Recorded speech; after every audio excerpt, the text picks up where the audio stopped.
बिस्मिल्लाहिर्रहमानिर्रहीम। अस्सलाम वालेकुम नाज़रीन, मैं इरफान मजीद और आप देख रहे हैं फेसबुक और यूट्यूब चैनल पे। नाज़रीन, हमने पहले भी आपको दिखाया कि जो 125 ए जो गली है उसके अंदर जो सूरत हाल है, जो एक झील को फिल करके वहाँ पे प्लॉट बनाए गए हैं। मेरी आपसे भी रिक्वेस्ट है कि आप जब भी ये प्लॉट देखें तो ये कोशिश करें कि ऐसे प्लॉट ना खरीदे जाएँ, क्योंकि यहाँ पे कल को एक बहुत बड़ा स्कैंडल आएगा। नाज़रीन, आज दूसरी जगह पे हम आए, N2 स्ट्रीट है। यहाँ पे तकरीबन 50 से 60 फीट का एक नाला था जो बहुत अरसे से यहाँ पे था। कर्नल नजरुल इस्लाम साहब के दौर में भी ये जगह यहाँ पे थी, लेकिन उन्होंने इस चीज़ को इसलिए नहीं छेड़ा कि यहाँ पे जब पानी का फ्लो आएगा तो कम से कम जनाह गाड़ी यहाँ पे डूबे ना। लेकिन जो मौजूदा मैनेजमेंट कमेटी है, आप यहाँ पे N2 की सीरीज़ के यहाँ पे प्लॉट हैं, जिसमें प्लॉट्स जो है वो 40-75 के प्लॉट हैं। तकरीबन ये 7 नंबर से लेके 13 नंबर तक प्लॉट हैं। मैं अपने कैमरामैन से रिक्वेस्ट करूँगा कि आप लेफ़्ट साइड पे भी उनको दिखाएं कि जो जगह है यहाँ पे जो सूरत हाल है वो देखें कि यहाँ पे धड़ाधड़ कंस्ट्रक्शन हो रही है। लेकिन वो लोग जो प्लॉट ले रहे हैं या प्लॉट लेने के ख्वाहिशमंद हैं, उनके लिए मेरी उनसे रिक्वेस्ट है कि जब भी ये प्लॉट लें आप उसके स्टेटस को ज़रूर देखें, क्योंकि ये एक गैर कानूनी कदम है, गैर कानूनी इक़दाम किया जा रहा है।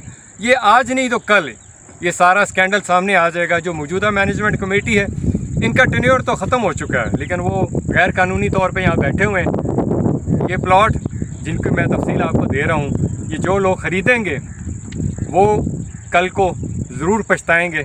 और वो डीलर हज़रात जो लोग इसमें इन्वॉल्व हैं, जो सेल परचेज़ कर रहे हैं, उनसे खुदारा रिक्वेस्ट यही है कि आप उन जना गार्डन के जो पहले भी यहाँ पे मुतासरीन हैं, मज़ीद मुतासरीन मत पैदा करें।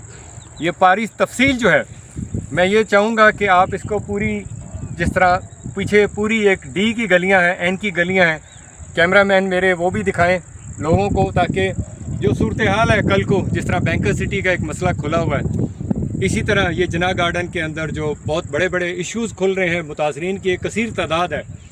हमारा यही मैनेजमेंट कमेटी और इदारों से तकाज़ा है कि ये प्लॉट जो हैं उन मुतासरीन को दिए जाएँ जो अरसा दराज से 20 साल 25 साल से वेटिंग में है कि उनको प्लॉट नहीं मिल रहे, लेकिन उसके बावजूद नई कटिंग हो रही है, चाइना कटिंग धड़ाधड़ हो रही है, नाले को नाली बना दिया गया है।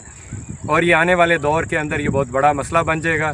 इस जगह पे अगर पानी फ़्लो के साथ आया, जिस तरह आज पंजाब डूब गया है और बाकी इलाके जो हैं वो डूबे हैं, तो कल को ऐसा ना हो कि जना गार्डन भी पता चले कि डूब गया है।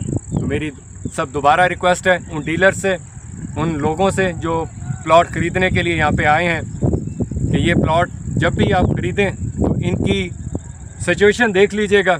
ये नाले की जगह पे प्लॉट हैं, कल को यहाँ पे सैलाब आएगा तो सबसे पहले यही लोग इसमें डूबेंगे। तो ये गैर कानूनी इक़दाम है, जिसको आप जितना केयरफुल होंगे, क्योंकि आपका पैसा कोई हराम का पैसा नहीं है।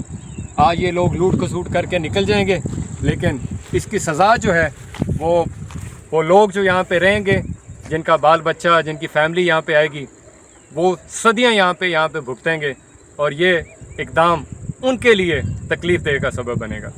बहुत शुक्रिया। इसी के साथ अपने होस्ट इरफान मजीद को इजाज़त दें। अल्लाह ताला हम सब पे करम करे और हक़ सच पे बात करने की तौफ़ीक अता।